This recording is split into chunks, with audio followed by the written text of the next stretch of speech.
कक्षा 9वीं की पाठ्य पुस्तक राजनीतिक विज्ञान से पाठ 1 जिसका नाम है लोकतंत्र क्या लोकतंत्र क्यों। यानी कि इस पाठ में हम लोकतंत्र का मतलब समझेंगे, लोकतंत्र होता क्या है। लोकतंत्र का मतलब समझने के बाद हम लोकतांत्रिक शासन व्यवस्था और अलोकतांत्रिक शासन व्यवस्थाओं में अंतर कर सकते हैं। साथ ही साथ हम ये भी समझेंगे कि लोकतंत्र क्यों जरूरी है, यानी कि लोकतंत्र हमारे लिए क्यों आवश्यक है। अपने पाठ की शुरुआत के लिए चलते हैं अगले पेज पर।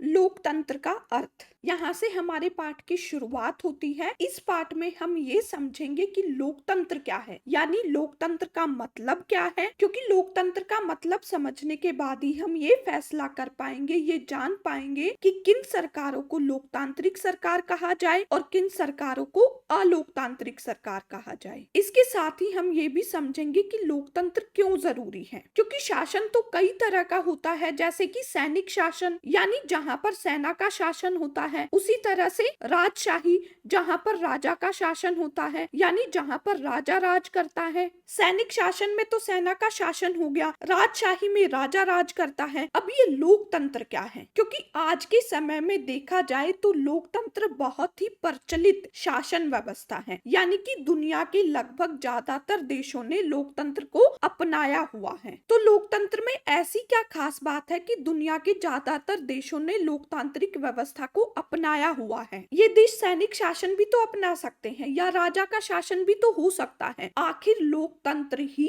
क्यों। अब अपने पाठ की शुरुआत करते हैं लोकतंत्र की आसान सी परिभाषा के साथ, जिससे हम ये समझ पाएंगे कि लोकतंत्र है क्या, यानी लोकतंत्र का मतलब क्या है। लोकतंत्र का अर्थ, लोकतंत्र शासन का वह रूप है जिसमें शासकों का चुनाव लोग करते हैं, यानी लोकतंत्र ऐसी शासन व्यवस्था है जहां पर लोग अपने शासकों को चुनते हैं। परिभाषा को समझने के लिए एक उदाहरण लेते हैं। मान लो एक देश ए है, दूसरा देश बी है। ए देश में राजा का शासन है, यानी ए देश में राजा राज करता है। इस देश के राजा को लोगों ने नहीं चुना। ये व्यक्ति राजा इसलिए बना क्योंकि इसका जन्म राज परिवार में हुआ था, ये राज परिवार में पैदा हुआ था, इसलिए ये राजा बना, यानी वंशानुगत आधार पर। दूसरा देश बी है जिसमें शासकों का चुनाव लोग करते हैं। इस देश में जो शासक है उसका जन्म राज परिवार में नहीं हुआ, यानी ये जो शासक है ये राज परिवार में पैदा नहीं हुआ, इसे लोगों ने चुना है। अब आते हैं लोकतंत्र की परिभाषा पर। क्या कहती है लोकतंत्र की परिभाषा कि लोकतंत्र का मतलब जहां लोग शासकों को चुनते हैं, यानी अपने शासकों का चुनाव लोगों द्वारा किया जाता है। तो लोकतंत्र की परिभाषा के हिसाब से ए देश को लोकतांत्रिक कहेंगे या बी देश को। क्या ए देश एक लोकतांत्रिक देश है? उत्तर क्या होगा? नहीं, क्योंकि ए देश में शासक यानी राजा का चुनाव लोग नहीं करते। क्या बी देश लोकतांत्रिक देश है? उत्तर क्या होगा? हाँ, क्योंकि बी देश में शासकों का चुनाव लोगों द्वारा किया जाता है। तो लोकतंत्र क्या है? जहाँ पर लोग अपने शासकों का चुनाव स्वयं करते हैं, उसे कहते हैं लोकतंत्र। लोकतंत्र की ये आसान सी परिभाषा हमने पढ़ी। ये परिभाषा पर्याप्त नहीं है। क्यों? क्योंकि इस परिभाषा से हमें ये तो समझ में आता है कि लोकतंत्र लोगों का शासन है, क्योंकि लोग ही तो सरकार को चुनते हैं, अपने शासकों को चुनते हैं। अब परिभाषा के हिसाब से देखा जाए तो चीन में भी लोकतंत्र है और भारत में भी लोकतंत्र है, क्योंकि चुनाव तो चीन में भी कराए जाते हैं और भारत में भी। आपने देखा होगा अपने मम्मी पापा को वोट डालने जाते हुए। अब चुनाव के हिसाब से देखा जाए तो चीन की सरकार भी कहेगी कि भाई हम भी लोकतांत्रिक हैं, और नॉर्थ कोरिया की सरकार भी कहेगी कि भाई हम भी लोकतांत्रिक हैं। इसलिए लोकतंत्र की परिभाषा के साथ साथ लोकतंत्र की विशेषताओं को समझना भी जरूरी है, तभी हम ये बता पाएंगे कि कौन सी सरकार लोकतांत्रिक सरकार है और कौन सी सरकार गैर लोकतांत्रिक सरकार है। चीन कहता है हम भी लोकतांत्रिक देश हैं और भारत भी कहता है हम भी लोकतांत्रिक देश हैं। चुनाव भारत में भी होते हैं और चीन में भी।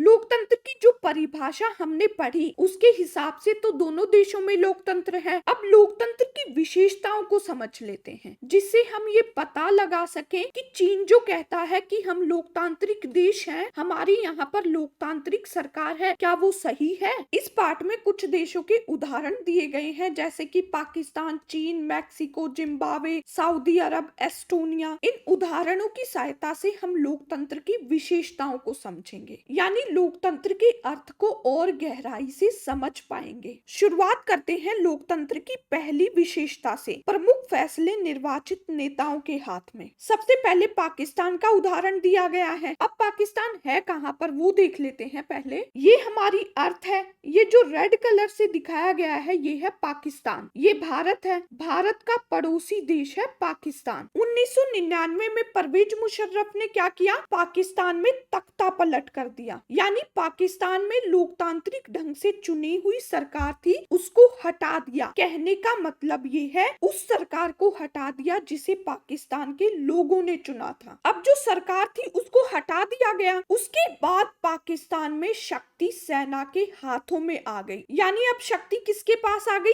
परवेज मुशर्रफ के पास। भगवान वाली शक्ति नहीं, फिर कैसी शक्ति, सैनिक तख्तापलट की अगुवाई मुशर्रफ ने की थी, यानी जब सरकार को हटाया गया तब मुशर्रफ सेना को लीड कर रहे थे। सरकार को हटाने के बाद मुशर्रफ के हाथों में सब कुछ है। इसी मौके का फायदा मुशर्रफ ने उठाया और खुद को पाकिस्तान का राष्ट्रपति घोषित कर दिया। मुशर्रफ ने खुद को पाकिस्तान का राष्ट्रपति बना दिया है। उसके बाद क्या किया, 2002 में जनमत संग्रह करा के अपना कार्यकाल 5 साल के लिए बढ़वा लिया। जनमत संग्रह का क्या मतलब है, परवेज मुशर्रफ राष्ट्रपति है, लोगों से ये पूछे कि क्या आगे भी मुझे ही राष्ट्रपति रहना चाहिए। कहने का मतलब है हाँ या ना में उत्तर लेना, यानी मुशर्रफ ने पाकिस्तान के लोगों से पूछा क्या आगे भी मुझे राष्ट्रपति रहना चाहिए, तो पाकिस्तान के लोगों ने हाँ कह दिया, यानी एक तरह से हाँ में वोट डाल दिया। इससे परवेज मुशर्रफ आगे आने वाले 5 सालों के लिए फिर से पाकिस्तान के राष्ट्रपति बन गए। अब समझो, पहले शक्ति के बल पर सरकार को हटा दिया, फिर अपने आप को पाकिस्तान का राष्ट्रपति घोषित कर लिया और उसके बाद जनमत संग्रह करा के अपने कार्यकाल को भी परवेज मुशर्रफ ने बढ़वा लिया। राष्ट्रपति का कार्यकाल बढ़वाने के बाद परवेज मुशर्रफ ने क्या किया, उसके लिए चलते हैं अगले पेज पर।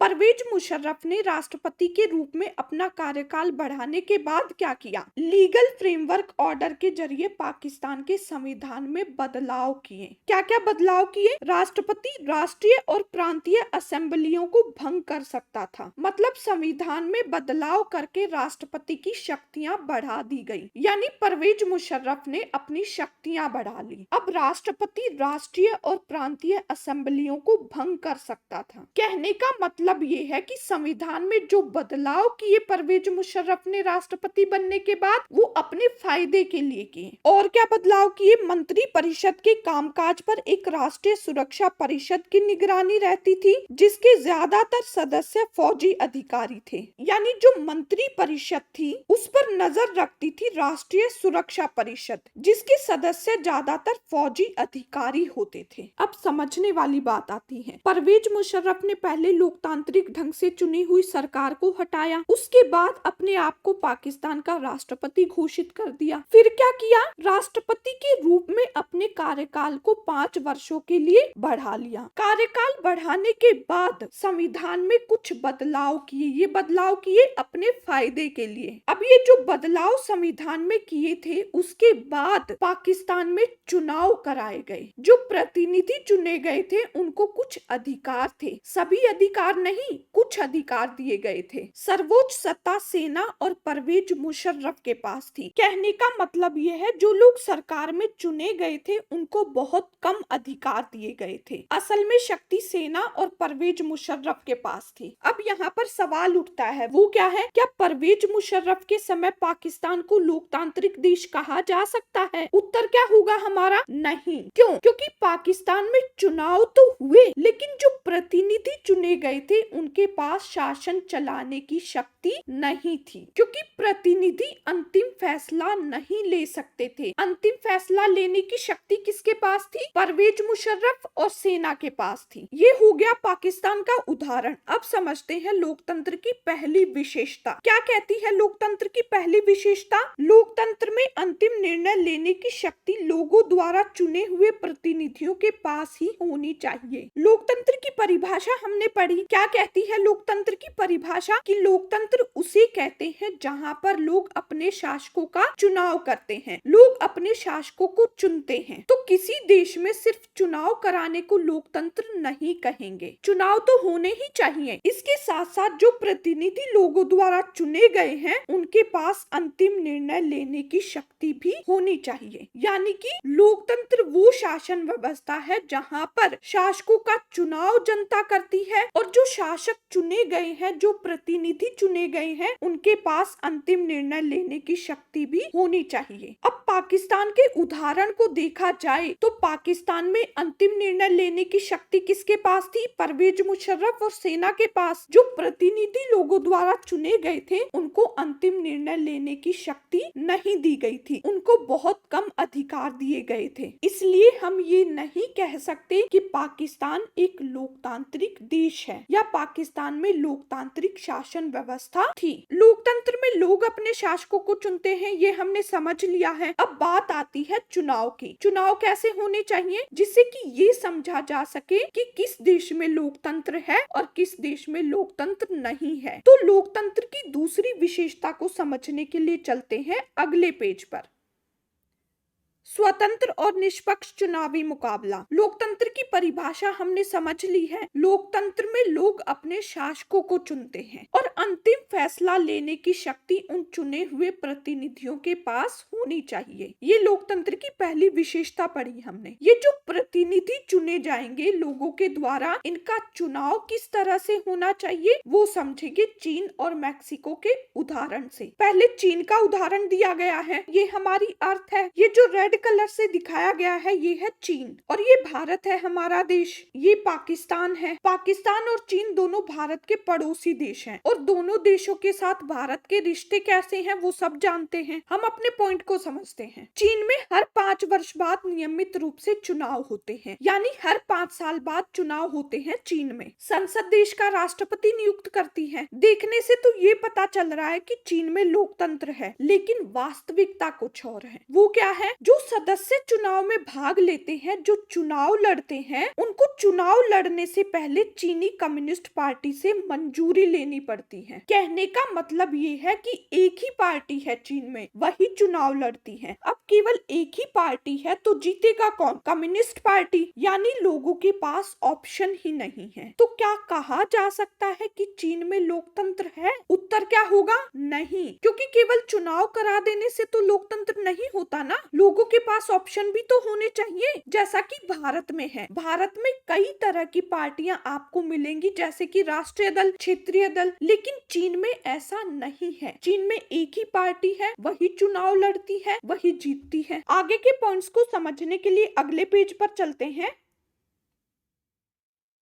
चीन के बाद मैक्सिको का उदाहरण दिया गया है। चीन में क्या होता है? उम्मीदवारों को चुनाव लड़ने से पहले चीनी कम्युनिस्ट पार्टी से परमिशन लेनी पड़ती है। चीन में केवल एक ही पार्टी है, वही चुनाव लड़ती है, वही जीत जाती है। ये चीन का उदाहरण था। अब मैक्सिको में क्या है वो समझते हैं। उससे पहले मैक्सिको की लोकेशन देख लेते हैं मैप पर। ये हमारी अर्थ है। ये जो रेड कलर से यहाँ पर दिखाया गया है ये है मैक्सिको। अब अपने पॉइंट पर आते हैं। आजादी के बाद मैक्सिको में हर 6 वर्ष बाद राष्ट्रपति पद के लिए चुनाव कराए जाते हैं। यानी हर 6 साल बाद राष्ट्रपति का चुनाव होता है मैक्सिको में। यानी यहाँ पर भी राष्ट्रपति पद के लिए चुनाव होते हैं। मैक्सिको में ना तो कभी फौजी शासन आया है जैसा कि पाकिस्तान में हुआ था, परवेज मुशर्रफ वाली कहानी, तो ऐसा मैक्सिको में नहीं हुआ और ना ही तानाशाही आई है। चुनाव मैक्सिको में भी होते हैं। जीत केवल एक ही पार्टी को मिलती है, PRI को। विपक्षी पार्टियां भी चुनाव लड़ती हैं, लेकिन ये विपक्षी पार्टियां कभी जीत नहीं पाती। इनके ना जीतने का भी कारण था, वो क्या, पीआरआई चुनाव जीतने के लिए तरह तरह के हथकंडे अपनाती थी, तरह तरह के गलत तरीके अपनाती थी, जैसे कि चुनाव वाले दिन मतदान केंद्र की जगह बदल देना। इससे क्या होता था, लोग मतदान केंद्र पर जा ही नहीं पाते थे, तो चुनाव कैसे होगा। और क्या करती थी पीआरआई, चुनाव प्रचार पर ज्यादा धन खर्च करती थी। इन तरीकों से पीआरआई तो जीत जाती थी, लेकिन विपक्षी पार्टियों को हार का सामना करना पड़ता था। अब हम चीन और मैक्सिको के उदाहरणों को समझे तो क्या हम कह सकते हैं कि चीन और मैक्सिको में लोगों ने सरकार को चुना है, क्योंकि लोकतंत्र में क्या होता है, लोग अपने शासकों का चुनाव करते हैं। चुनाव तो चीन में भी हुए हैं और मैक्सिको में भी। तो क्या चीन और मैक्सिको में लोकतंत्र है? उत्तर क्या होना चाहिए हमारा, नहीं, क्योंकि चीन में लोगों के पास ऑप्शन ही नहीं है। लोगों को कम्युनिस्ट पार्टी या कम्युनिस्ट पार्टी जिन्हें चुनाव लड़ने की मंजूरी देती है, उन्हीं को वोट देना होता है। मैक्सिको में क्या है, देखने में तो ऐसा लगता है कि लोगों के पास ऑप्शन है, लेकिन असल में नहीं है, क्योंकि लोगों के चाहने पर भी पीआरआई पार्टी को हराया नहीं जा सकता। इन दोनों देशों के उदाहरणों से लोकतंत्र की अगली विशेषता को समझते हैं अगले पेज पर। लोकतंत्र निष्पक्ष और स्वतंत्र चुनावों पर आधारित होना चाहिए, ताकि सत्ता में बैठे लोगों के लिए जीत हार के समान अवसर हों। पिछले पेज में हमने चीन और मैक्सिको के उदाहरणों को समझा। चीन में क्या था, लोगों के पास विकल्प ही नहीं थे, एक ही पार्टी थी, वही चुनाव लड़ती थी और वही चुनाव जीतती थी। और वहीं दूसरी ओर मैक्सिको में क्या था, मैक्सिको में लोगों के पास विकल्प थे, लोगों के पास ऑप्शन थे, लेकिन पीआरआई को हराया नहीं जा सकता था। तो चीन और मैक्सिको के उदाहरण से हमें क्या समझ में आता है, लोकतंत्र में चुनाव होने चाहिए, किस तरह से होने चाहिए, निष्पक्ष और स्वतंत्र रूप से, यानी लोगों को अपने शासकों को चुनने की स्वतंत्रता होनी चाहिए, लोगों के पास विकल्प होने चाहिए, वो ए पार्टी को वोट दें या बी पार्टी को या किसी भी अन्य पार्टी को। और जो आज सत्ता में है, यानी आज जिस पार्टी की सरकार है, उसकी जगह किसी अन्य पार्टी, किसी दूसरी पार्टी की सरकार भी बन सकती है। जैसे कि भारत का उदाहरण ले, आजादी के बाद भारत में 15 वर्षों तक कांग्रेस पार्टी की सरकार रही। जब लोगों को लगा कि कांग्रेस की जगह किसी अन्य पार्टी की सरकार होनी चाहिए, तो सरकार को बदल दिया गया। और आज के समय में देखा जाए तो भाजपा की सरकार है, यानी भाजपा सत्ता में है। तो इस तरह से केवल चुनाव करा देना लोकतंत्र नहीं है, लोकतंत्र में चुनाव होने चाहिए और जो शासक चुने गए हैं उनके पास अंतिम निर्णय लेने की शक्ति भी होनी चाहिए। चुनाव कैसे होने चाहिए, निष्पक्ष और स्वतंत्र रूप से होने चाहिए। अगले पॉइंट पर आते हैं, लोकतंत्र में चुनाव कराना जरूरी है। तो जिन शासकों को चुना जाएगा, उनको चुनने वाले लोग कौन होंगे, यानी कौन लोग वोट डाल सकते हैं, मतदान कर सकते हैं, ये पता चलेगा हमें लोकतंत्र की अगली विशेषता से। लोकतंत्र क्या है, लोकतंत्र में लोग वोट डालते हैं, अपने शासकों को चुनते हैं। अब कौन लोग वोट डालेंगे, उनके वोट का मूल्य क्या होगा, वो समझते हैं। एक व्यक्ति एक वोट एक मोल के सिद्धांत से। लोकतंत्र राजनीतिक समानता के सिद्धांत पर आधारित है, यानी सभी नागरिकों को समान राजनीतिक अधिकार मिले हुए हैं। जैसे कि हर व्यक्ति वोट डाल सकता है, तो लोकतंत्र में हर व्यक्ति समान है। लेकिन हर देश में लोगों को राजनीतिक रूप से समान या बराबर नहीं समझा गया है। ऐसे बहुत सारे देशों के उदाहरण हमें देखने को मिलेंगे जहाँ पर लोगों के साथ भेदभाव होता रहा है। कुछ उदाहरण यहाँ पर दिए गए हैं, एक एक करके देख लेते हैं। सबसे पहले दिया गया है सऊदी अरब का उदाहरण। सऊदी अरब में महिलाओं को वोट डालने का अधिकार नहीं दिया गया था, ये अधिकार केवल पुरुषों को ही था, यानी केवल पुरुष ही वोट डाल सकते थे, अपने शासकों को चुन सकते थे, यानी महिलाओं को वोट डालने के अधिकार से वंचित रखा गया था। दूसरा जो उदाहरण दिया गया है वो है एस्टोनिया का, उसको समझने के लिए चलते हैं अगले पेज पर। पिछले पेज में हमने सऊदी अरब का उदाहरण समझा, जहां पर महिलाओं को वोट डालने के अधिकार से वंचित रखा गया था, ये अधिकार केवल पुरुषों को दिया गया था। दूसरा उदाहरण एस्टोनिया का दिया गया है। एस्टोनिया में क्या था, एस्टोनिया में नागरिकता के नियम इस तरह से बनाए गए थे कि रूसी अल्पसंख्यक जो हैं, उनको वोट का अधिकार लेने में कई तरह की समस्याओं का सामना करना पड़ता था। यानी रूस के लोग जो एस्टोनिया में आकर बसे, ये मूल मूल रूप से एस्टोनिया के नहीं थे, इसलिए इनको वोट डालने का अधिकार मिलने में कई तरह की समस्याएं आती रही। यानी इनको वोट डालने का अधिकार प्राप्त करने में कई तरह की समस्याओं का, कई तरह की कठिनाइयों का सामना करना पड़ता था। एस्टोनिया के बाद फिजी का उदाहरण दिया गया है। फिजी में क्या था? फिजी में वोट के मूल्य में ही अंतर कर दिया गया, यानी जो फिजी के मूल नागरिक हैं उनके वोट का मूल्य ज्यादा होगा और जो भारतीय मूल के फिजी हैं उनके वोट का मूल्य कम होगा। अब हम सऊदी अरब के उदाहरण को समझें तो वैसे तो महिलाएं भी थी और पुरुष भी, लेकिन महिलाओं को वोट डालने का अधिकार नहीं दिया गया था। ये भेदभाव सऊदी अरब में हुआ महिलाओं के साथ। अब फिजी के उदाहरण को समझें। फिजी में क्या किया गया? यहाँ पर वोट के मूल्य में ही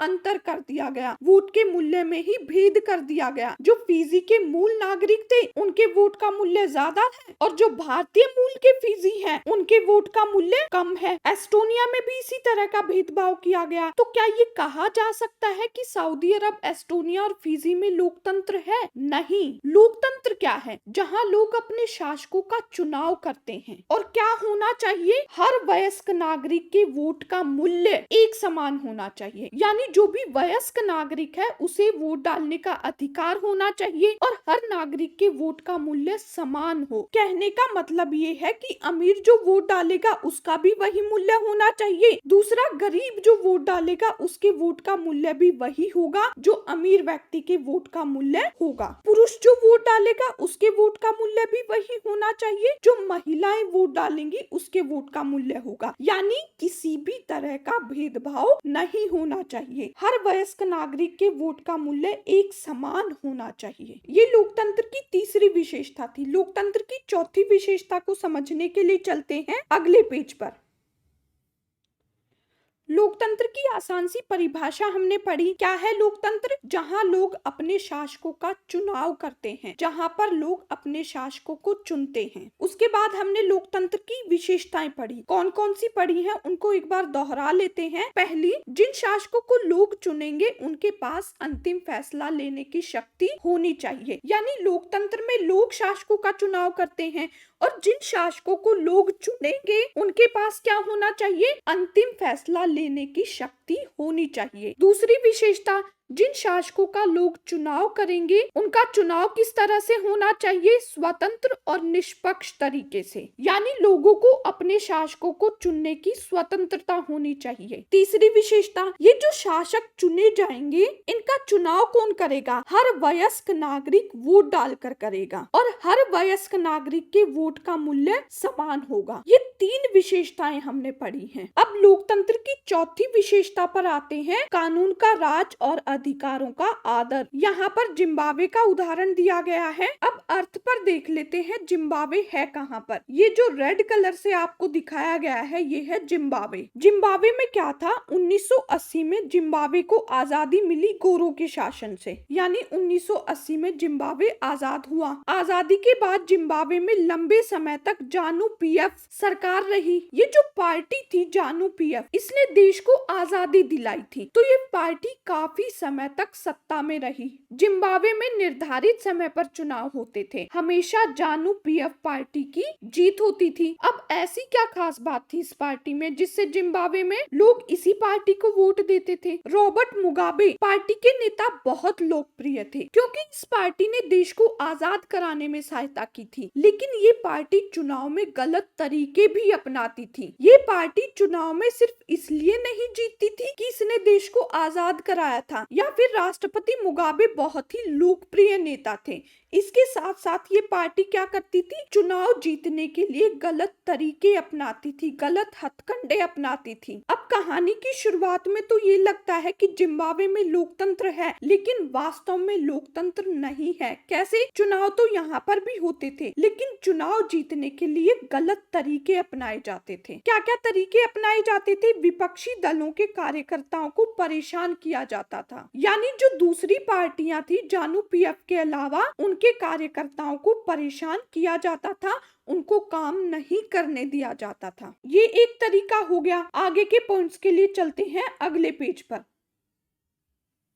यहाँ पर हम जिम्बाब्वे के उदाहरण को समझ रहे हैं। जिम्बाब्वे में क्या था, निर्धारित समय पर चुनाव होते थे और हमेशा जानु पीएफ पार्टी की सरकार बनती थी, क्योंकि जानु पीएफ पार्टी जो थी वो लोकप्रिय तो थी लेकिन चुनाव जीतने के लिए गलत तरीके भी अपनाती थी। क्या क्या तरीके अपनाती थी? जो विपक्षी पार्टियों के कार्यकर्ता थे उनको परेशान करती थी, उनको काम नहीं करने देती थी। और क्या क्या गलत तरीके अपनाती थी? सरकार विरोधी प्रदर्शनों और आंदोलनों को गैर कानूनी घोषित कर दिया गया, यानी सरकार के खिलाफ कोई आवाज उठाता, किसी भी तरह का विरोध प्रदर्शन या आंदोलन करता था, उसको गैर कानूनी घोषित कर दिया जाता था। और क्या किया जाता था? टेलीविजन और रेडियो पर सरकारी नियंत्रण था, यानी जो प्रचार के माध्यम थे टेलीविजन और रेडियो, उस पर सरकारी नियंत्रण था। विपक्षी पार्टियों को अपना चुनाव प्रचार करने का मौका नहीं मिल पाता था। अब आती है समझने वाली बात, वो क्या है? जानु पीएफ पार्टी ने क्या किया? विपक्षी पार्टियों को कभी आगे ही नहीं आने दिया। और अगर लोकतंत्र की बात करें तो लोकतंत्र में क्या होता है? विपक्ष की महत्वपूर्ण भूमिका होती है, मतलब विपक्ष सत्ता दल पर, यानी जिस पार्टी की सरकार है उस पर नियंत्रण बनाए रखने का काम करता है। लेकिन जिम्बाब्वे में जानु पीएफ पार्टी ने क्या किया? एक तो गलत तरीके से चुनाव जीते और दूसरा क्या करती थी?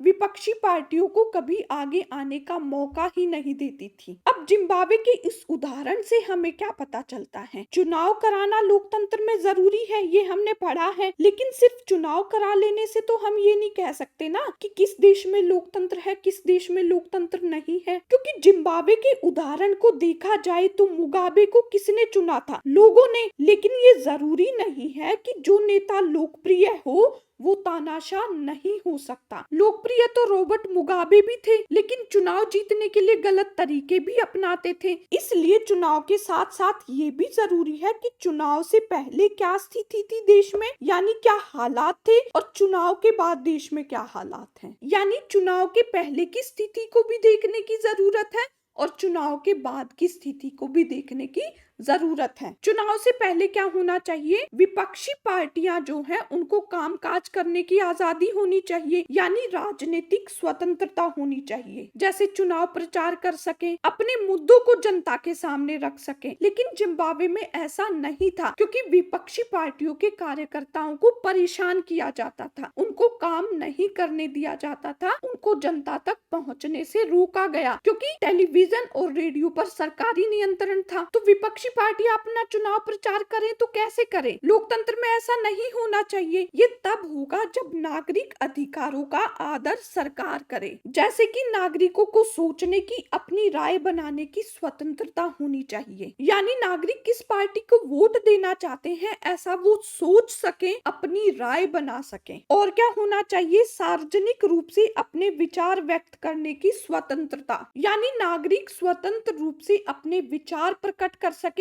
अपने विचारों को व्यक्त कर सकें। और क्या होना चाहिए? नागरिकों को संगठन बनाने की, विरोध करने की और अन्य राजनीतिक गतिविधियां करने की स्वतंत्रता होनी चाहिए। कहने का मतलब ये है, यदि नागरिक चाहे तो अपना संगठन बना सकते हैं, और यदि सरकार कोई नीति या कानून लाती है जो नागरिकों को लगे कि ये नीति या कानून गलत है, हमारे हित में नहीं है, तो उसका विरोध कर सके। तो कुल मिलाकर सरकार को नागरिकों के अधिकारों का आदर करना चाहिए। ये हो गया चुनाव से पहले क्या क्या होना चाहिए। विपक्षी पार्टियों को राजनीतिक स्वतंत्रता मिले, जो देश के नागरिक हैं उनके अधिकारों का सम्मान किया जाए। चुनाव के बाद क्या होना चाहिए उसको समझने के लिए चलते हैं अगले पेज पर।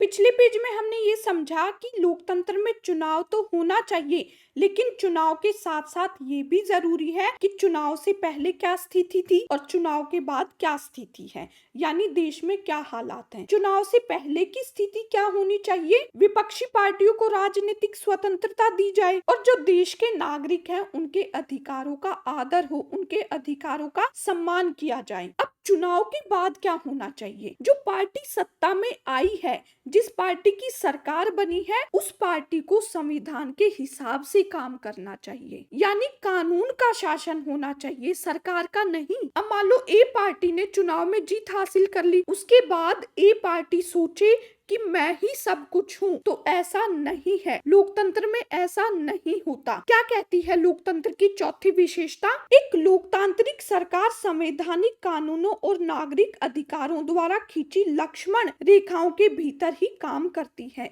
यानी जिस भी पार्टी की सरकार बनी है उसे संविधान के कानूनों के हिसाब से देश का शासन चलाना चाहिए और नागरिकों के अधिकारों का आदर करना चाहिए। कहने का मतलब ये है कि एक दायरे के अंदर रहकर सरकार को लोकतंत्र में काम करना होता है, न कि अपनी मर्जी के हिसाब से। अब जिम्बाब्वे के उदाहरण को समझे तो क्या जिम्बाब्वे में सरकार संवैधानिक कानूनों के हिसाब से शासन चला रही थी? नहीं, क्योंकि विपक्षी पार्टियों को कभी आगे आने ही नहीं दिया गया। जानू पीएफ पार्टी जो थी वो अपनी मर्जी के हिसाब से शासन चलाती थी, न कि देश के कानून के हिसाब से। तो ऐसा लोकतंत्र में नहीं होता। लोकतंत्र में संविधान के कानूनों के हिसाब से देश का शासन चलाया जाता है। लोकतंत्र की 4 विशेषताएं हमने समझी। लोकतंत्र क्या है ये भी हमने समझ लिया है। अब आगे हम ये समझेंगे कि लोकतंत्र क्यों। लोकतंत्र के विपक्ष में तर्क दिए गए हैं, साथ ही साथ लोकतंत्र के पक्ष में भी तर्क दिए गए हैं, क्योंकि कोई भी चीज उठा लो उसमें कुछ कमियां भी होती हैं और कुछ अच्छाइयां भी। इसी तरह से लोकतंत्र में भी कुछ कमियां होंगी। अगर हम लोकतंत्र को ना अपनाना चाहें तो ना अपनाने के क्या कारण हो सकते हैं, उन कारणों को समझेंगे। यानी लोकतंत्र में क्या कमियां हैं उनको यहाँ पर समझेंगे। एक एक करके पॉइंट्स को समझ लेते हैं। पहला, लोकतंत्र के नेता बदलते रहते हैं, इससे अस्थिरता पैदा होती है। लोकतंत्र क्या है? लोग अपने शासकों का चुनाव करते हैं, लोग अपने शासकों को चुनते हैं। लोग जिस पार्टी को वोट डालेंगे उस पार्टी की सरकार बनेगी। जब लोगों को लगता है कि सरकार ठीक ढंग से काम नहीं कर रही है तो अगले चुनाव में किसी अन्य पार्टी को वोट डालकर जिता देते हैं। तो इस तरह से लोकतंत्र में क्या होता है? नेता बदलते रहते हैं। इससे क्या होगा? जो नीतियां लागू की जाती हैं वो प्रभावित होती हैं, क्योंकि कुछ नीतियां ऐसी होती हैं जिनको लागू करने के लिए, चलाए रखने के लिए लंबा समय चाहिए। लेकिन लोकतंत्र में क्या होता है? सरकार बदल जाती है, नीतियां बदल जाती हैं। ये एक कमी हो गई लोकतंत्र की। दूसरा, लोकतंत्र का मतलब सिर्फ राजनीतिक लड़ाई और सत्ता का खेल है। यहाँ नैतिकता की कोई जगह नहीं होती। आपने सुना होगा कि राजनीति कुर्सी का खेल है। लोकतंत्र में चुनाव इसलिए कराए जाते हैं ताकि जिन नेताओं को हम चुने वो जनता के हित में, जनता की भलाई में काम करें। लेकिन वास्तविकता कुछ और है। वो क्या है?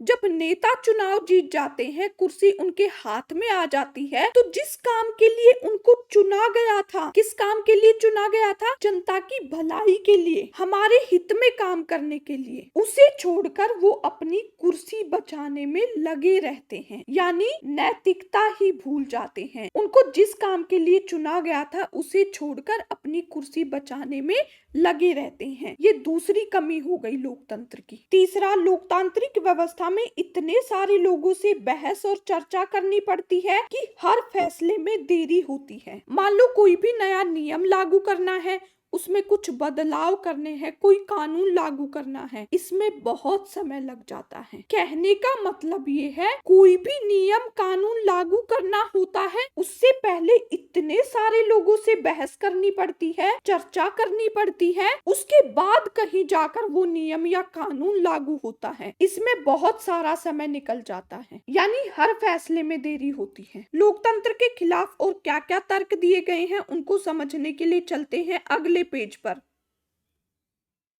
लोकतंत्र के खिलाफ 3 तर्क हमने समझे। कौन कौन से? एक तो लोकतंत्र में नेता बदलते रहते हैं। दूसरा, राजनीति कुर्सी का खेल है। जिन नेताओं को चुना जाता है, जिस कार्य के लिए चुना जाता है, उस कार्य को छोड़कर वो अपनी कुर्सी बचाने में लगे रहते हैं। ये लोकतंत्र की दूसरी कमी हो गई। तीसरा क्या समझा हमने? फैसलों को लागू करने में काफी देरी होती है, क्योंकि इतने सारे लोगों से बहस करनी होती है, चर्चा करनी होती है कि कोई भी नियम लागू करने में बहुत सारा समय लग जाता है। ये 3 लोकतंत्र की कमियां हमने समझी। लोकतंत्र के खिलाफ तर्क हमने समझे। चौथा तर्क क्या दिया गया है उसको समझते हैं। चुने हुए नेताओं को लोगों के हितों का पता ही नहीं होता, इसके चलते खराब फैसले होते चुनते हैं। कहने का मतलब ये है कि जिन नेताओं को लोग चुनते हैं, जिन नेताओं को हम चुनते हैं, ये जरूरी नहीं कि हर नेता को ये पता हो कि लोगों के हित क्या हैं, लोगों की क्या समस्याएं हैं। और जिस नेता को लोगों के हित की जानकारी नहीं है, तो क्या वो नेता जिसे लोगों ने चुना है, हमने चुना है, सही फैसला ले पाएगा? कैसा फैसला लेगा? खराब फैसला लेगा। पांचवा, लोकतंत्र में चुनावी लड़ाई महत्वपूर्ण और खर्चीली होती है, इसलिए इसमें भ्रष्टाचार होता है। लोकतंत्र में जो नेता चुनाव लड़ते हैं, उनको सिर्फ चुनाव जीतने से मतलब होता है, इसके लिए भ्रष्टाचार किया जाता है। दूसरे पॉइंट में हमने समझा था कि राजनीति कुर्सी का खेल है। जिन नेताओं को हम जनता की भलाई के लिए चुनते हैं, वो नेता क्या करते हैं? चुनाव जीतने के बाद अपनी कुर्सी बचाने में लगे रहते हैं। और चुनाव जीतने के लिए ये नेता क्या करते हैं? भ्रष्टाचार का सहारा लेते हैं। जैसे कि चुनाव के समय वोट के बदले लोगों को धन देना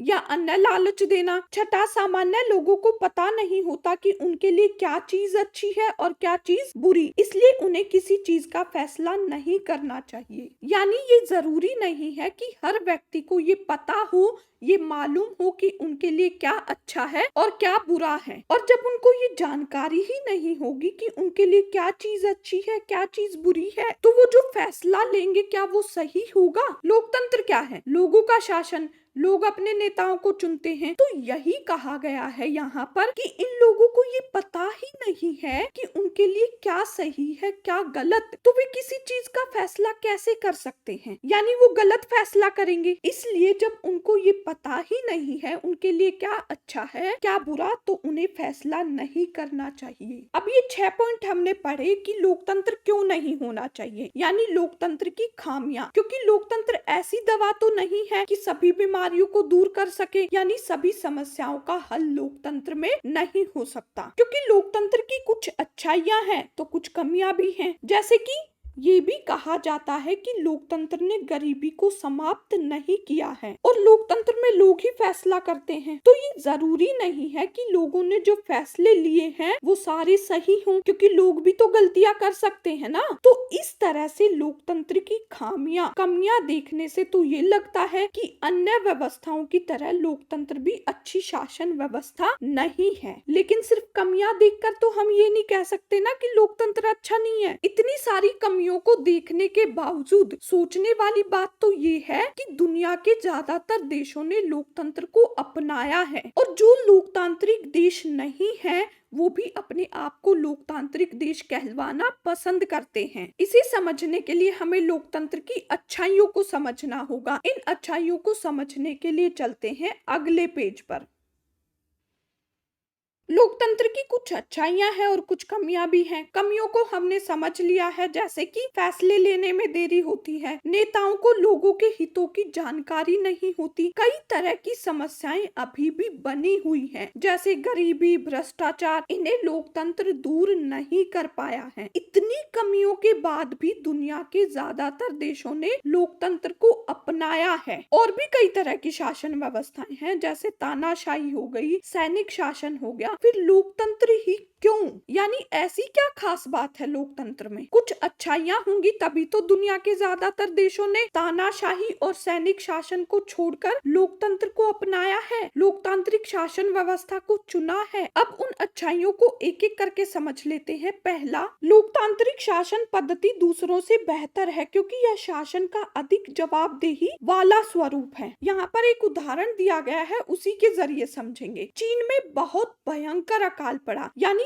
ऐसी स्थिति पैदा हुई चीन में कि विश्व इतिहास में कभी ऐसा नहीं हुआ। तकरीबन 3 करोड़ लोगों की मृत्यु भूख से हुई, यानी 3 करोड़ लोग भूख से मारे गए। अब भारत का उदाहरण भी समझते हैं। भारत की स्थिति भी अच्छी नहीं थी, लेकिन भारत में अकाल नहीं पड़ा जैसा कि चीन में हुआ। जो एक्सपर्ट्स थे उन्होंने कहा कि चीन और भारत दोनों की स्थिति अच्छी नहीं थी, यानी आर्थिक रूप से दोनों देश कमजोर थे। लेकिन चीन में भूखमरी से इतनी बड़ी संख्या में लोग मारे गए, भारत में ऐसा नहीं हुआ। कारण क्या बताया गया? सरकारों की नीतियां। भारत की सरकार ने खाद्य सुरक्षा पर ध्यान दिया, इसलिए भूखमरी की स्थिति भारत में नहीं आई। चीन की सरकार ने खाद्य सुरक्षा के क्षेत्र में कोई काम नहीं किया, इसलिए चीन में इतने सारे लोग यानी 3 करोड़ लोग भूख से मारे गए। ये भारत और चीन का उदाहरण दिया गया था। अब आते हैं अपने पॉइंट पर। लोगों की जरूरत के अनुरूप आचरण करने के मामले में लोकतांत्रिक शासन प्रणाली किसी अन्य प्रणाली से बेहतर है। यानी जहाँ पर गैर लोकतांत्रिक सरकार है वो लोगों की जरूरत पर ध्यान दे भी सकती है और नहीं भी, जैसा कि चीन में देखा। लेकिन लोकतंत्र में ऐसा नहीं होता। लोकतंत्र में जरूरी हो जाता है कि सरकार लोगों की जरूरतों पर ध्यान दे, सरकार लोगों की जरूरतों को पूरा करे, क्योंकि लोकतंत्र लोगों का शासन है। लोग नेताओं को चुनकर भेजते हैं। इससे क्या होता है? सरकार की जवाबदेहिता बढ़ जाती है, क्योंकि लोकतंत्र में सरकार लोगों की जरूरतों का ध्यान नहीं रखेगी तो लोग क्या कर सकते हैं? सरकार को बदल देंगे। जैसे कि अभी भाजपा की सरकार है, यदि भाजपा की सरकार लोगों की जरूरतों को पूरा नहीं करती है तो क्या करेंगे लोग? अगले चुनाव में भाजपा की सरकार को बदल के किसी और सरकार को लेकर आएंगे। चीन में ऐसा नहीं था, एक ही पार्टी है वही जीतेगी। लोगों की जरूरतों पर ध्यान दे या ना दे, पार्टी की मर्जी। लेकिन लोकतंत्र में ऐसा नहीं होता। दूसरा, लोकतंत्र बेहतर निर्णय लेने की संभावना को बढ़ाता है। यानी लोकतंत्र में जो फैसले होते हैं वो सही ढंग से हो पाते हैं। वो कैसे? लोकतंत्र में कोई भी फैसला लेने से पहले उस पर चर्चा की जाती है, बहस होती है। एक मसले पर, एक मुद्दे पर कई लोगों के साथ चर्चा करने पर कई तरह की कमियां निकल कर आएंगी और कई तरह की अच्छाइयां भी। इससे क्या होगा? गलतियां कम होंगी और जो कमियां होंगी उनको दूर किया जा सकता है। समय जरूर लगेगा, लेकिन चर्चा करने के बाद फैसला लेने से नुकसान की बजाय फायदा होगा। वहीं दूसरी ओर अन्य शासन व्यवस्थाओं में ऐसा नहीं होता। जहाँ राजा है, जहाँ तानाशाही है, वहाँ पर राजा किसी से चर्चा नहीं करता। उसे लगा किस कानून में बदलाव करना है, नया कानून लागू करना है, उसने अगले ही दिन नया कानून लागू कर दिया या किसी कानून में बदलाव कर दिए। अब हो सकता है कि वो फैसला जो राजा ने लिया है वो लोगों के हित में ना हो। अब इसी मसले पर राजा चर्चा करता तो कुछ कमियां निकल कर आती, कुछ अच्छाइयां निकल कर आती। जो कमियां थी उनको दूर किया जाता, उसके बाद फैसला लिया जाता। लेकिन अन्य शासन व्यवस्थाओं में ऐसा नहीं होता। ये सिर्फ होता है लोकतंत्र में। तीसरा, लोकतंत्र मतभेदों और टकरावों को संभालने का तरीका है। हम किसी भी देश का उदाहरण ले, विविधता हमें देखने को मिलेगी, चाहे वो धर्म के आधार पर हो, भाषा के आधार पर हो, जाति के आधार पर भी हो सकती है। लोगों की पसंद भी अलग अलग हो सकती है। किसी चीज को देखने का नजरिया भी लोगों का अलग अलग हो सकता है। जैसे कि हम अपने देश भारत का उदाहरण ले तो कई धर्मों के लोग यहाँ पर रहते हैं, अलग अलग भाषाएं बोली जाती हैं, खान पान भी अलग है, पहनावा भी अलग है। अब इतनी विविधता होगी तो वहाँ पर दो समूहों के बीच टकराव भी तो हो सकता है, चाहे वो धर्म को लेकर हो या पहनावे को लेकर हो। इन टकरावों को हम सुलझाएंगे कैसे? अगर ताकत से सुलझाएंगे तो जिसके पास ज्यादा ताकत होगी वो जीत जाएगा। लेकिन ऐसा करने से समाज में शांति नहीं होगी, क्योंकि समय समय पर समूह में टकराहट और लड़ाई झगड़े होते रहेंगे। आज ए समूह ज्यादा ताकतवर है, हो सकता है कल बी समूह ज्यादा ताकतवर हो। तो समाज के इन मतभेदों और टकरावों को संभालने का तरीका शांतिपूर्ण समाधान लोकतंत्र में है, किसी अन्य व्यवस्था में ऐसा नहीं है। चौथा, लोकतंत्र नागरिकों का सम्मान बढ़ाता है। यानी लोकतंत्र में नागरिकों की जो हैसियत होती है वो किसी अन्य व्यवस्था में नहीं होती। कहने का मतलब ये है कि लोकतंत्र नागरिकों का सम्मान बढ़ाता है, क्योंकि लोकतंत्र राजनीति समानता के सिद्धांत पर आधारित है। यहाँ पर क्या है? सबसे गरीब और अनपढ़ व्यक्ति का भी वही दर्जा है जो अमीर और पढ़े लिखे व्यक्ति का है। यानी लोकतंत्र में सब बराबर हैं। पांचवा, लोकतंत्र में हमें अपनी गलती को ठीक करने का अवसर मिलता है। लोकतांत्रिक व्यवस्था दूसरी व्यवस्थाओं से बेहतर है क्योंकि यहाँ पर अपनी गलती को सुधारा जा सकता है, क्योंकि इस बात की तो कोई गारंटी नहीं है कि लोकतंत्र में कोई गलती नहीं हो सकती। गलती कहीं भी हो सकती है, लेकिन जो गलतियां होती हैं, इन गलतियों को ज्यादा देर तक छुपाए नहीं रखा जा सकता। इन गलतियों पर सार्वजनिक चर्चा की गुंजाइश लोकतंत्र में है। कहने का मतलब ये है कि जो शासक समूह है, या तो वो अपना फैसला बदल दे या शासक समूह को ही बदला जा सकता है। ऐसा गैर लोकतांत्रिक सरकार में नहीं होता, लेकिन लोकतांत्रिक सरकार में ऐसा हो सकता है। जो गलतियां की जाती हैं, उन गलतियों को सुधारा जा सकता है। ये 5 पॉइंट हमने समझे जो लोकतंत्र की अच्छाइयों को बताते हैं। अब देखो, लोकतंत्र हमें हर चीज तो नहीं दे सकता, ना ही सभी समस्याओं का समाधान कर सकता है, लेकिन लोकतंत्र दूसरी शासन व्यवस्थाओं से बेहतर है, क्योंकि जो गलतियां की जाती हैं उनको सुधारा जा सकता है, यानी गलती सुधारने की संभावना बनी रहती है। सभी नागरिकों को ज्यादा सम्मान मिलता है और अलग अलग तरह के लोग ज्यादा बेहतर ढंग से साथ साथ रह सकते हैं। इन सभी कारणों से लोकतंत्र को सबसे अच्छी शासन व्यवस्था माना जाता है। ये लोकतंत्र की अच्छाइयां हैं। लोकतंत्र की कमियां भी हैं, वो हमने समझी हैं, लेकिन फिर भी लोकतंत्र अन्य शासन व्यवस्थाओं से बेहतर है, अन्य शासन व्यवस्थाओं से अच्छा है। इसलिए दुनिया के ज्यादातर देशों ने लोकतांत्रिक शासन व्यवस्था को अपनाया है। हाँ, ये कह सकते हैं कि लोकतंत्र सभी समस्याओं का समाधान नहीं कर पाया। यहाँ तक हमने क्या क्या पढ़ा? लोकतंत्र की परिभाषा को हमने अच्छे से समझा, उसके बाद लोकतंत्र की विशेषताओं को समझा, फिर क्या समझा हमने?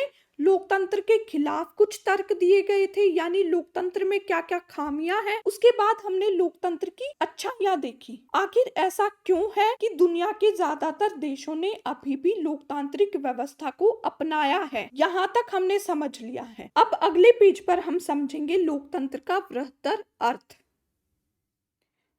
लोकतंत्र का बृहत्तर अर्थ। पिछले पेजों में हमने लोकतंत्र की परिभाषा समझी, उसके बाद लोकतंत्र की विशेषताओं को भी हमने अच्छे से समझा है। लोकतंत्र में कुछ कमियां हैं और कुछ अच्छाइयां भी हैं, वो भी हमने समझ ली हैं। ये जो भी हमने समझा, ये क्या बताते हैं? लोकतंत्र के गुणों को बताते हैं, जो कि हमें पता भी होने चाहिए। और आज के समय में हम देखें तो लोकतंत्र का जो रूप प्रचलित है, वो है प्रतिनिधित्व वाला लोकतंत्र। इसमें क्या होता है? लोग स्वयं शासन नहीं चलाते, बल्कि लोग जिन प्रतिनिधियों को चुनते हैं, ये चुने हुए प्रतिनिधि शासन चलाने का काम करते हैं। लोकतंत्र क्या है? पढ़ा है ना हमने, लोगों का शासन, यानी लोग स्वयं शासन करते हैं। लेकिन आज के समय में ऐसा संभव नहीं है, इसलिए प्रतिनिधित्व वाला लोकतंत्र हमें देशों में देखने को मिलता है। ये जो प्रतिनिधित्व वाला लोकतंत्र है, आज के समय में ज्यादातर देशों में देखने को मिलता है। वो इसलिए क्योंकि जनसंख्या को देखें तो भारत की जनसंख्या कितनी है? मान लो किसी मुद्दे पर फैसला लेना है, भारत के सभी लोगों को एक साथ बिठाकर उस मुद्दे पर फैसला लिया जा सकता है? सोचने वाली बात है। कई तरह की समस्याएं आएंगी, जैसे कि भारत की जनसंख्या देख लो कितनी है, एक साथ बिठा पाओगे? नहीं। तो भारत की इतनी बड़ी जनसंख्या को एक साथ तो बिठाया नहीं जा सकता। अगर एक साथ बिठा भी दिया जाए तो क्या होगा? समय बहुत ज्यादा लगेगा। अब इतनी ज्यादा जनसंख्या है तो समय तो लगना ही लगना है, और ये भी जरूरी नहीं है कि हर नागरिक योग्य हो, यानी कि ये जरूरी नहीं है कि हर नागरिक को उस मुद्दे के बारे में जानकारी हो, हर नागरिक के पास कौशल हो। इसलिए आज के समय में प्रतिनिधित्व वाला लोकतंत्र हमें देखने को मिलता है, जहाँ पर लोग अपने प्रतिनिधियों को चुनते हैं और वे प्रतिनिधि शासन चलाने का काम करते हैं। आगे बढ़ते हैं। लोकतंत्र की परिभाषा हमने समझ ली, फिर लोकतंत्र की विशेषताओं को भी हमने समझा है। इनको समझने के बाद हमने लोकतांत्रिक सरकार और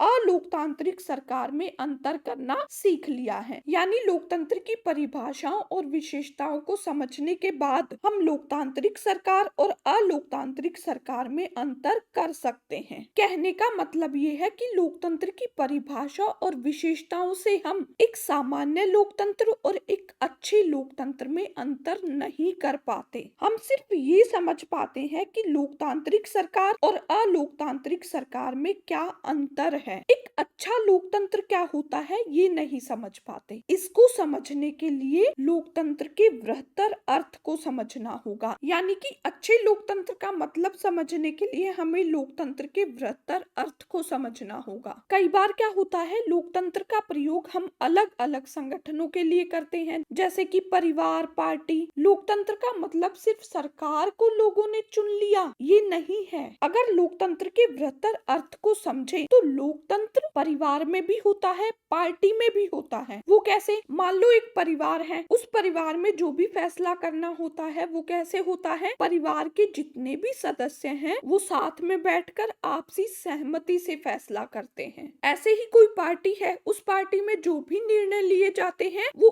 एक नेता नहीं करता बल्कि पार्टी के सारे सदस्य मिलकर करते हैं। कहने का मतलब ये है कि जो फैसला लिया जा रहा है उस फैसले का जिस जिस व्यक्ति पर प्रभाव पड़ेगा उस व्यक्ति से विचार विमर्श करना चाहिए, उस व्यक्ति की स्वीकृति होनी चाहिए। परिवार का उदाहरण लेते हैं। परिवार में दादाजी ज्यादा शक्तिशाली हो सकते हैं, किसी पार्टी में कोई नेता शक्तिशाली हो सकता है, और जो कम शक्तिशाली है, मान लो परिवार में कोई लड़का या लड़की हो सकती है, पार्टी में कोई उम्मीदवार हो सकता है, तो जो ज्यादा शक्तिशाली है और जो कम शक्तिशाली है, इन दोनों का फैसले में बराबर महत्व होना चाहिए। अब मान लो परिवार में दादाजी शक्तिशाली हैं, उन्होंने कह दिया कि ये फला फला काम होगा और परिवार के जो अन्य सदस्य हैं उन्होंने भी हाँ कह दी, तो ये लोकतंत्र नहीं है। क्यों? क्योंकि फैसले को लेकर सदस्यों के बीच में विचार विमर्श, कोई बातचीत नहीं हुई। ये परिवार का उदाहरण था जहाँ पर कोई भी फैसला लेने से पहले परिवार के सभी सदस्यों से विचार विमर्श करना जरूरी है, उस मुद्दे पर बातचीत होनी चाहिए, उसी को कहेंगे लोकतंत्र। इसी तरह से किसी पार्टी का उदाहरण ले तो पार्टी में जितने भी नेता हैं उन सभी नेताओं से राय ली जाए, विचार विमर्श हो, उसके बाद निर्णय लिया जाए, उसी को कहेंगे लोकतंत्र। तो कुल मिलाकर लोकतंत्र एक ऐसा सिद्धांत है जिसका प्रयोग जीवन के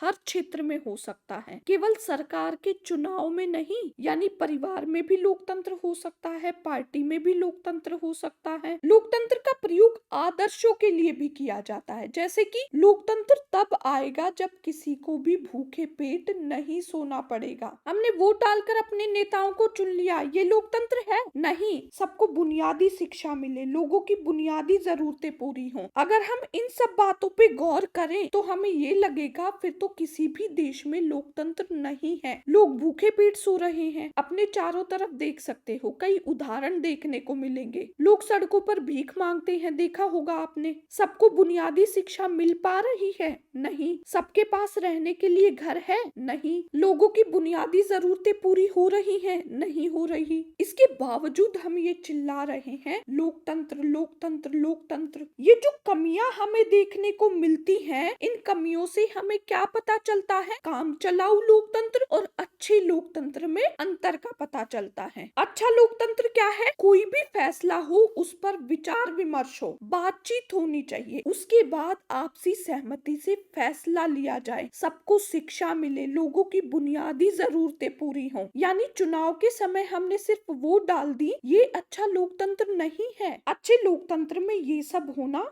जरूरी है। इस टॉपिक के साथ ये पाठ यहीं पर कंप्लीट होता है। इस पाठ में हमने क्या समझा? लोकतंत्र का मतलब हमने समझ लिया, फिर लोकतंत्र की विशेषताएं समझी, उसके बाद लोकतंत्र की कुछ कमियां और कुछ अच्छाइयां हमने समझी हैं, फिर लोकतंत्र का बृहत्तर अर्थ यानी अच्छे लोकतंत्र का मतलब क्या है और काम चलाऊ लोकतंत्र का मतलब क्या है, ये सारे टॉपिक हमने इस पाठ में कवर किए हैं।